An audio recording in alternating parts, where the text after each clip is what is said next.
Hi and welcome to my next tutorial. This is a follow-on from the last tutorial which got cut short. I do apologise. And okay, so we'll carry on from where I just left off. So we saved it, we built it, and we did get some errors. It's not a bad thing, at least we know that we've done something wrong so we can improve. Okay, so here I've easily spotted this. We've forgotten, or I've forgotten rather, the two arrows, which obviously is very vital. So this one. Okay, so we can save this and then build it again. Okay, and here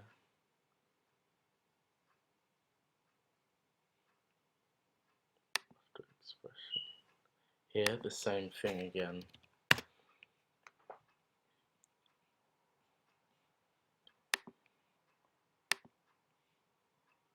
And we have no errors now. So we can just run through. Let's just run through from the beginning.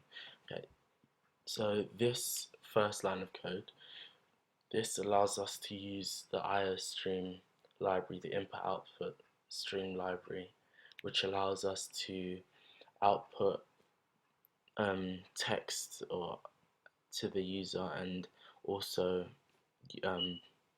save text from the user using the keypad. And these in green are from the input output stream library. They're the character output and the character input, and this allows us to output lines of code. And also here we've saved what the user will input into our variable. So here using namespace std, this just saves us having to put two colons, put std and then two colons. That's how it should normally be, but just saves us time writing that. So yeah, and then we've declared our variable, and this would just initialize it to 0. And let me put a quick statement.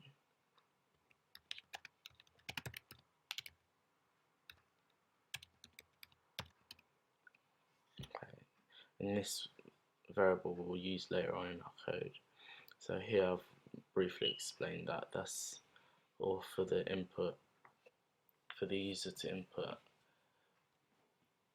put a value, and then go into our switch statement. Based on the number, a statement will come out. And then remember the breaks that I briefly talked about. This will effectively make the program stop at that point so it doesn't continue. Okay, and also remember return 0. So yeah, okay, let's save it, build it, and run it. Okay, please select a fruit by its number. 1 banana, 2 pear, 3 apple, 4 orange. Okay, let's go for 1. Okay, 1. I don't like bananas. Yep, that's what we expected to come out.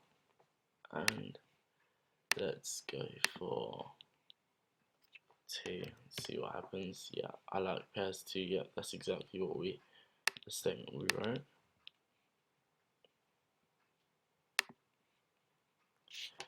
3. I love apples. Yep, that's what we expected. And lastly, 4. Oranges are okay. Yeah.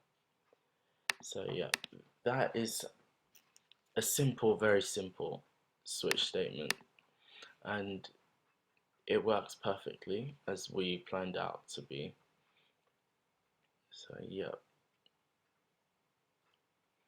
what else can I say? Yeah, this switch statement is better when you have a limited variety of options, because if you had so many, you'd have to do a case for each option, which would just be very long and tiring, and I'm sure no one would want to do that. So it's just an easier way of